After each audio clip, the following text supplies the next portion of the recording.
Hello everyone, আমি আজকে তোমাদের সাথে শেয়ার করব ভাইরাল একটা মিষ্টির আইটেম, পটলের মিষ্টি। দেখি কতটা পারফেক্টলি বানাতে পারি। এখানে আমি ফ্রিজের ভিতর কিছু পড়ে থাকা যে পটল ছিল ওগুলোকে নিয়ে নিলাম। প্রথম স্টেপে এটাকে ভালো করে খোসাটা ছড়িয়ে নিতে হবে এবং ভালো করে পরিষ্কার করে ধুয়ে নিতে হবে। এরপর একটা পাত্র নিয়ে নিলাম, সেখানে কিছুটা পরিমাণ পানি দিয়ে দিলাম। পানিটা গরম হয়ে গেলে এবার পটলটা দিয়ে দেবো ভিতরে। এবার পটলটাকে 3 থেকে 4 মিনিটের মতো রান্না করে নেব। হাই হিটে রান্না করতে হবে। এখানে তোমরা চাইলে কালার ইউজ করতে পারো। আমি এখানে খাবার সোডা ইউজ করলাম হাফ চা চামচের মতো। এবার এখানে একেবারে কম পরিমাণে আমি কালার ইউজ করছি। এবার পটলটাকে নিয়ে নেব।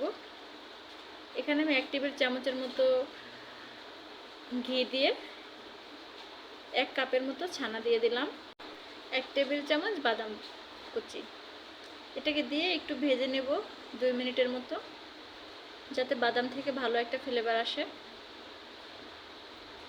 এরপরে এখানে কনডেন্স মিল্ক ইউজ করব। আমি এখানে কনডেন্স মিল্ক 1 কাপের মতো দিয়ে দিলাম।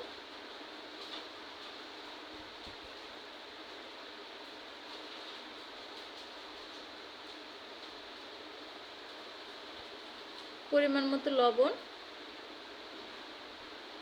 এবং 1 চা চামচের মতো চিনি ইউজ করলাম মিষ্টির ব্যালেন্সের জন্য। এরপর এখানে 1 কাপ পাউডার দুধ দেব, গুঁড়ো দুধ। পাউডার দুধটা ইউজ করতেই হবে, খাবারের যে স্বাদ ভালো আসে পাউডার দুধে, সেজন্য। এবার এটাকে ভালো করে মিশিয়ে একটু রান্না করে নিতে হবে 2 মিনিটের মতো।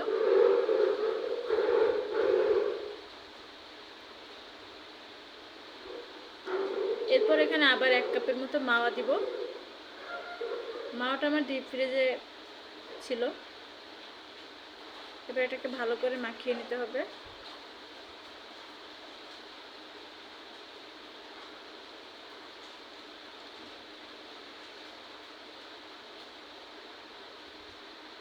যেহেতু এখানে কনডেন্স মিল্ক দেওয়া আছে, তাই এটা বেশি রান্না করা যাবে না। খুব তাড়াতাড়ি রান্না করার চেষ্টা করবেন এটাকে। অনেকে এটাকে হাতে মাখিয়ে নিয়ে তারপরে তৈরি করে, আমি এটাকে রান্না করে নিলাম। আমার মনে হয় রান্না করে নিলেই ভালো হবে।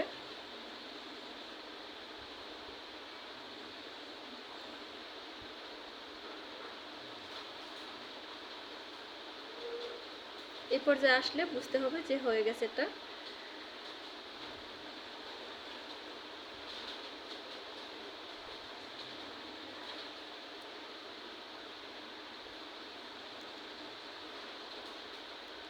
এবার আমি পটলটাকে উপর থেকে মানে এমনভাবে কাটতে হবে যে শুধু পটলের উপরের যে স্কিন ওটাই কাটে, মানে ভিতর থেকে যাতে বিচিটা পর্যন্ত পৌঁছে যায়, কিন্তু পুরোটা যাতে কেটে না যায়, এমনভাবে কাটতে হবে আস্তে আস্তে খেয়াল করে।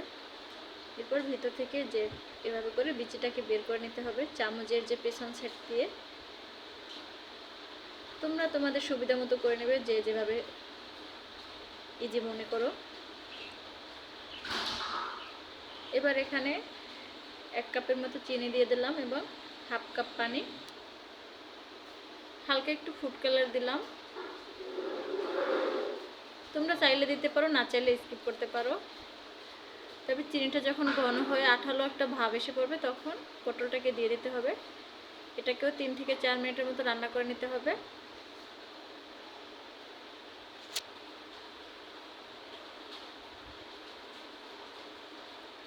আস্তে আস্তে শিরার ভিতরে ভালো করে রান্না করে নিতে হবে।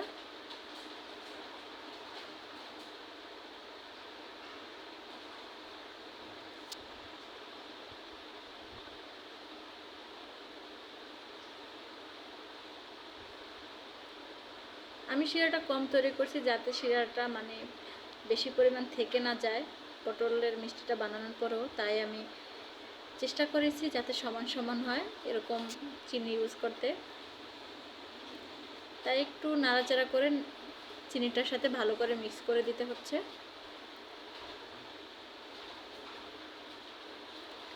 এবার এটাকে 3 থেকে 4 মিনিটের মতো রান্না করে নামিয়ে নিতে হবে।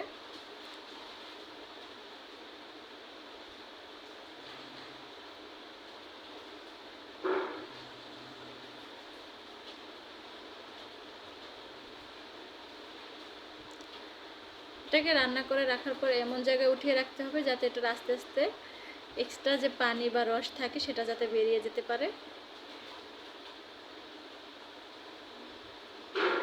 এটা বেশি রান্না করা যাবে না, তাহলে বেশি নরম হয়ে যাবে।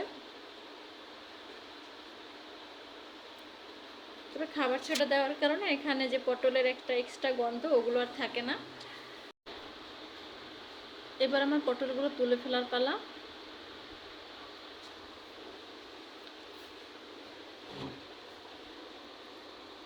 এবার একটু ঠান্ডা হওয়ার পরে এটার ভিতরে আস্তে আস্তে পুর ভরে দিতে হবে।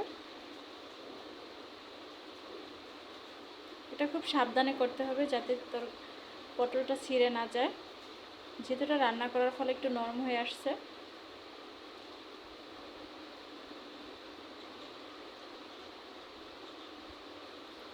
তবে এটা 2 বার রান্না করার কারণে পারফেক্টলি কুক হয়ে গেছে।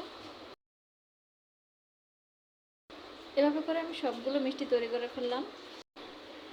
সত্যি কথা বলতে এটা খেতে খুব ভালো লাগছে, কিন্তু যে পটলের মিষ্টি ভেবে যেন কেমন লাগতেছে।